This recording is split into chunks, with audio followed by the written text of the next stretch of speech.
नमस्कार बच्चों, फिर से स्वागत है ऑनलाइन क्लासेस में। देखिए, बात करते हैं आपके यूनिट नंबर 3 की। 2 यूनिट को हमने पूर्णतया कंप्लीट कर लिया है टेस्टों सहित, जिसमें पहली यूनिट जनन और दूसरी यूनिट जो है वो जेनेटिक्स एंड इवोल्यूशन थी, जो आपके कंप्लीट हो चुकी है। और अगर दूसरे तरीके से कहें तो आपका जो मुख्य एग्जाम होता है वो 56 नंबर का होता है, 56 नंबर का होता है, क्योंकि 30 नंबर प्रैक्टिकल के होते हैं और 14 नंबर स्कूल से भेजे जाते हैं। तो उन 56 नंबरों में से हमने 25 नंबर का काम जो है वो कर लिया है। कितने नंबर का?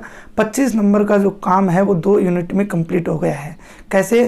क्योंकि आपकी जो पहली यूनिट थी, जिसमें पहला, दूसरा, तीसरा और जो चौथा चैप्टर था वो 11 नंबर के थे, और जो दूसरी यूनिट थी वो आपके 5वां, 6वां और 7वां चैप्टर वो 14 नंबर की थी। तो टोटल 25 नंबर का काम जो है वो आपके कंप्लीट हो गया। आज हम शुरुआत करने वाले हैं आपके तीसरी यूनिट की। कौन सी यूनिट की? तीसरी यूनिट की। तीसरी यूनिट जो है उसका नाम आपको जैसे दिख रहा है, क्या नाम है? मानव कल्याण में जीव विज्ञान, बायोलॉजी इन जो है ह्यूमन वेलफेयर, या ह्यूमन वेलफेयर जो मानव कल्याण है उसमें जीव विज्ञान। ठीक है, इसकी बात करेंगे। इस यूनिट के अंदर हम लोग 3 चैप्टर पढ़ेंगे। कितने चैप्टर? 3 चैप्टर जो है वो पढ़ेंगे। पहला चैप्टर पढ़ेंगे 8वां, मानव स्वास्थ्य एवं रोग। दूसरा चैप्टर पढ़ेंगे 9वां, खाद्य उत्पादन में जो खाद्य उत्पादन की जो कार्य नीतियां हैं उनकी बात करेंगे। और 10वां चैप्टर जो पढ़ेंगे इस यूनिट का तीसरा, अर्थात 10वां चैप्टर जो पढ़ेंगे वो पढ़ेंगे मानव कल्याण में सूक्ष्म जीव। ठीक है ना, micro organisms in human welfare, मानव कल्याण में सूक्ष्म जीव की जो है वो बात करेंगे। तो इस प्रकार से 3 चैप्टर हैं, ये भी आपके 11 नंबर के हैं, तीनों चैप्टर मिलाएं। और अगर 8वें चैप्टर के आज जो शुरुआत करने वाले हैं वो 4 नंबर का रहेगा। तो इस प्रकार से ये चैप्टर होते हैं आपके 36 नंबर का काम कंप्लीट हो जाएगा। मतलब ये 8वां, 9वां, 10वां चैप्टर होते ही ये यूनिट कंप्लीट होती है, आपके 36 नंबर का काम जो है वो कंप्लीट हो जाएगा। तो आज के इस वीडियो में हम लोग जो बात करेंगे वो 8वें चैप्टर की बात करेंगे, मानव स्वास्थ्य एवं रोग। देखिए, मानव स्वास्थ्य एवं रोग वाले चैप्टर के अंदर सबसे पहले चैप्टर जो है उसका नाम जो दे रखा है कि मानव का जो स्वास्थ्य है उसको किस प्रकार से स्वस्थ रखा जा सकता है, और उसमें जो रोग होते हैं वो किस कारण से होते हैं। कोई रोग अगर हो भी रहा है तो वो उसके क्या लक्षण होते हैं, किस प्रकार से उसको ठीक किया जा सकता है, और इसके अलावा इसमें प्रतिरक्षा तंत्र जो है उसकी भी हम विस्तार से बात करेंगे। शुरुआत करते हैं चैप्टर नंबर 8 की, मानव स्वास्थ्य एवं रोग। प्यारे बच्चों, सबसे पहले तो स्वास्थ्य शब्द होता है और स्वस्थ शब्द होता है, इनकी हमें परिभाषा आनी बहुत ज़रूरी है। देखिए, बात करते हैं स्वास्थ्य की। तो शरीर जो होता है, स्वास्थ्य, एक तो अच्छा स्वास्थ्य होता है, एक बुरा स्वास्थ्य होता है। अब इसको दूसरी तरीके से समझें, स्वस्थ शब्द को समझें। तो अगर शरीर जो है वो सही तरीके से काम कर रहा है, शरीर क्या है, बिल्कुल सही तरीके से अगर काम कर रहा है तो उस कंडीशन को क्या बोलते हैं? स्वस्थ बोलते हैं। और अगर उसमें कुछ असामान्यताएं आ जाएं, कुछ विकार आ जाएं, तब क्या हो जाएगा? वो अस्वस्थ हो जाएगा। ठीक है, तो स्वस्थ अगर है तो स्वास्थ्य का मतलब यहाँ पे क्या होगा? शरीर की देखरेख, शरीर से संबंधित विभिन्न जानकारियाँ, जिससे हम क्या रह सकें? स्वस्थ रह सकें। तो शरीर का सही तरीके से काम करना ही क्या कहलाता है? स्वस्थ कहलाता है। दूसरी तरफ शब्द दे रखा है रोग। तो शरीर जब सही तरीके से काम नहीं करता है, क्योंकि हमारे शरीर में विभिन्न अंग पाए जाते हैं, हमारा शरीर जो है विभिन्न तंत्रों से मिलकर बना हुआ होता है और उन तंत्रों में विभिन्न अंग पाए जाते हैं। अगर कोई भी अंग, अगर हम लोग इस तरीके से बात करें कि कोई भी अंग काम करना बंद कर दे, या उसके काम करने में कोई दिक्कतें आ रही हैं, प्रॉब्लम आ रही हैं, वो अर्थात वो सही तरीके से काम नहीं कर रहा है, तब हम उस स्थिति को क्या बोलते हैं? रोग, विकार, सिंड्रोम, असामान्यताएं, डिसऑर्डर्स, डिजीज, ये बहुत सारे शब्द जो है अलग अलग जगह पर काम में लिए जाते हैं। बात करते हैं कि मनुष्य में जो रोग होते हैं वो 3 कारण से होते हैं। 3 कारक जो हैं वो मनुष्य में रोग क्या है? उत्पन्न करते हैं। अर्थात मनुष्य के स्वास्थ्य को 3 कारक हैं जो क्या करते हैं? प्रभावित करते हैं। पहला कारक अगर बात करें तो वो आपके है, पहला कारक है आनुवांशिक विकार, जेनेटिक्स डिसऑर्डर। पहला कौन सा है? आनुवांशिक विकार। देखिए प्यारे बच्चों, आनुवांशिक विकार कौन से होते हैं? ऐसे रोग या विकार जो जनकों से संतानों के अंदर आते हैं, अर्थात माता पिता से उनके पुत्र पुत्रियों में आते हैं, ऐसे रोग क्या कहलाते हैं? आनुवंशिक विकार कहलाते हैं। और ये रोग जो होते हैं वो जन्मजात होते हैं। क्या होते हैं? जन्मजात, अर्थात जन्म से ही जन्म लेने वाले बच्चे में के अंदर ये क्या होते हैं? उपलब्ध होते हैं। जैसे अगर बात करें तो हीमोफीलिया की बात कर सकते हैं, इसके अलावा अगर बात करें तो कलर ब्लाइंडनेस की बात कर सकते हैं। ठीक है, ये आनुवंशिक विकार होते हैं। इसके बाद में बात करते हैं दूसरी कंडीशन जो होती है वो होती है संक्रमण की। दूसरी कंडीशन कौन सी होती है? इन्फेक्शन की, संक्रमण की। देखिए संक्रमण क्या होता है? जैसे एक व्यक्ति अगर रोगी है, उस रोगी व्यक्ति जो है वो स्वस्थ व्यक्ति के संपर्क में आता है, तो अगर रोग हो जाते हैं, वो कारक जो रोग कारक है वो एक स्वस्थ व्यक्ति के अंदर अगर चला जाता है तो उसे क्या, उस कंडीशन को क्या बोलते हैं? संक्रमण कहा जाता है। वो भी क्या है? मनुष्य के स्वास्थ्य को प्रभावित करने वाला एक मुख्य कारक है। इसके बाद में अगर बात करें तीसरा, तो संतुलित आहार में कमी। अब संतुलित भोजन या आहार क्या होता है?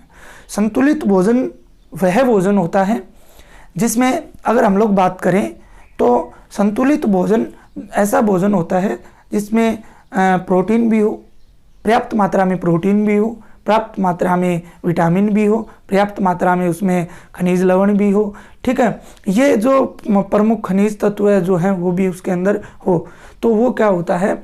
संतुलित आहार होता है।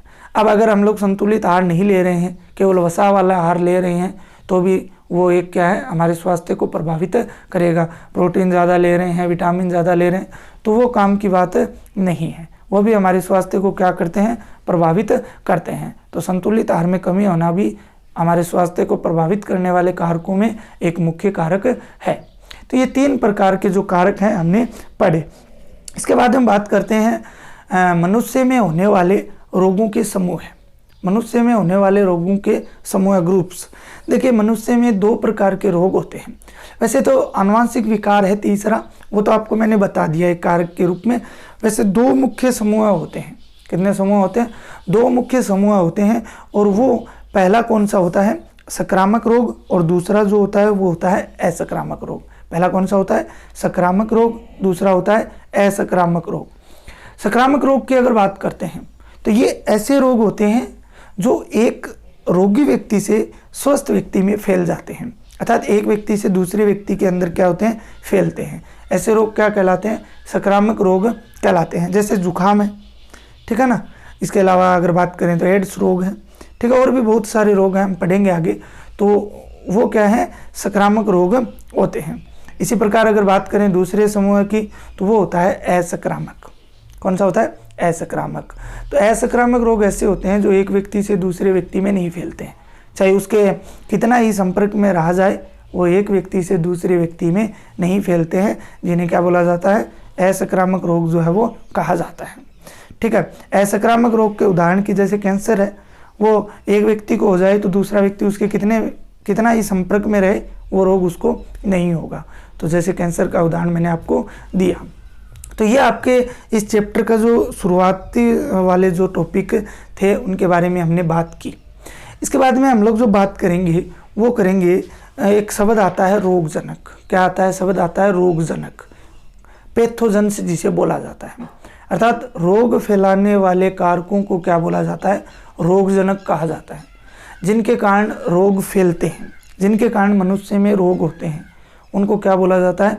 रोगजनक बोला जाता है। ठीक है, पैथोजेंस शब्द भी यूज़ किया जाता है। पैथोजेंस भी आपको याद रखना है।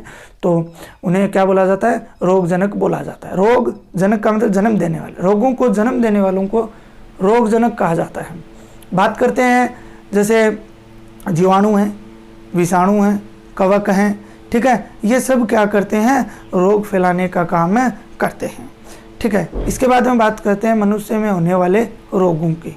मनुष्य में होने वाले रोगों की जो है वो बात करते हैं, जिसमें हम सबसे पहले जीवाणु जनित रोगों की बात करेंगे।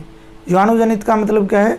जीवाणु से होने वाले रोगों की जो है वो बात करेंगे, जिसमें 2 का हम विस्तार से वर्णन पढ़ेंगे। एक तो टाइफाइड और एक बात करेंगे आपके न्यूमोनिया की। टाइफाइड, न्यूमोनिया, अतिसार, प्लेग, डिप्थीरिया, ये सब किसके द्वारा होने वाले रोग होते हैं? जीवाणु द्वारा। इसमें हम दो को विस्तार से पढ़ेंगे, एक तो किसको? टाइफाइड को, और एक पढ़ेंगे न्यूमोनिया को। तो सबसे पहले बात करते हैं टाइफाइड। किसकी बात करते हैं? टाइफाइड की जो बात करते हैं, टाइफाइड जबर बोलते हैं इसे, या टाइफाइड बुखार भी बोला जाता है।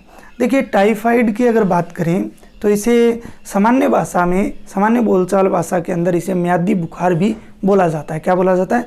म्यादी बुखार भी इसको कहा जाता है। ये जो है जीवाणुजनित रोग है, क्योंकि हम जीवाणुजनित रोगों की बात कर रहे हैं, तो जीवाणुजनित रोग है, म्यादी बुखार भी इसको बोला जाता है। और इसकी अगर बात करें तो ये एक जीवाणु होता है साल्मोनेला टाइफी। किस नाम का जीवाणु होता है? साल्मोनेला टाइफी, इसीलिए इसको टाइफाइड बोला जाता है। साल्मोनेला टाइफी नामक जीवाणु द्वारा ये रोग होता है। बात करते हैं ये किस प्रकार से शरीर को प्रभावित करता है। तो प्रभावित करने वाला जो अंग होता है वो इंटेस्टाइन होती है, आंत होती है। कौन होती है? आंत। ये मनुष्य की आंत में जाकर उसमें छिद्र कर देता है या उसमें छेद कर देता है। आंत में क्या कर देता है? छेद कर देता है, जिससे अगर बात करें तो शरीर तेज़ बुखार आएगी। क्या आने लगती है? तेज़ बुखार, लगभग 39 से लेकर 40 डिग्री सेंटीग्रेड तक जो है वो बुखार आती है।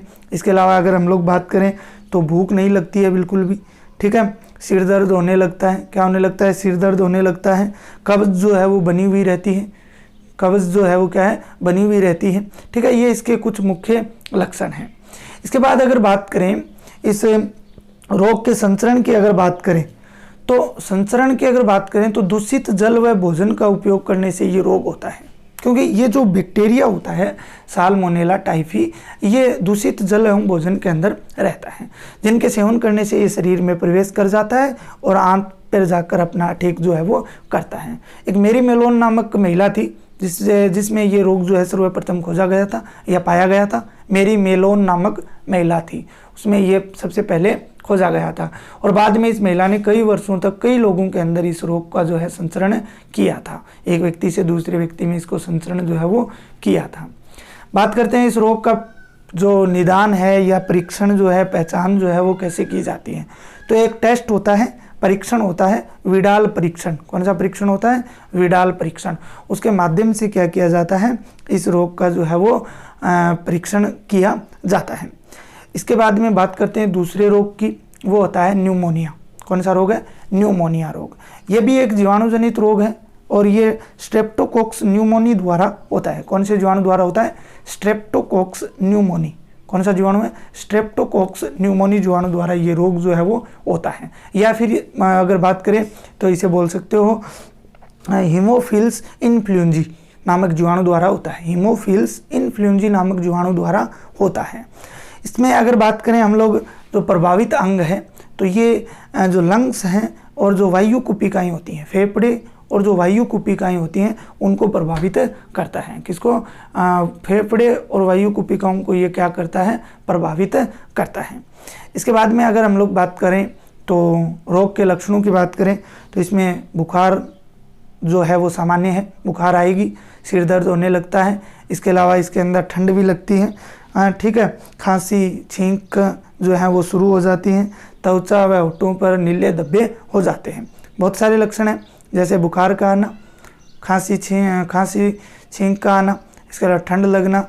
इसके अलावा अगर हम लोग बात करें तो त्वचा और होठों पर नीले धब्बे उत्पन्न होना। तो ये इसके मुख्य क्या है? लक्षण हैं। बात करें संचरण की, तो ये एक व्यक्ति से दूसरे व्यक्ति में फैलता है। जब कोई रोगी व्यक्ति छींकता है, क्या करता है? कोई रोगी व्यक्ति जब छींकता है तो उस समय सूक्ष्म बूंदों के रूप में ये बाहर आ जाता है और दूसरे स्वस्थ व्यक्ति के अंदर चला जाता है। तो ये आपके न्यूमोनिया रोग था, ठीक है। इसके अलावा जीवाणुजनित अन्य रोग भी हैं जिनकी हम विस्तार से बात नहीं करेंगे, सिर्फ आपको नाम याद रखने हैं। अतिसार है, टाइफाइड बता दिया मैंने, न्यूमोनिया बता दिया, प्लेग रोग है, एक महामारी के रूप में फैला था, और इसके अलावा डिप्थीरिया है, ठीक है। ये जीवाणुजनित रोग होते हैं। इसके बाद में आगे वाले वीडियो के अंदर हम लोग बात करेंगे विषाणुजनित रोगों की। तो आज के लिए इतना ही, धन्यवाद।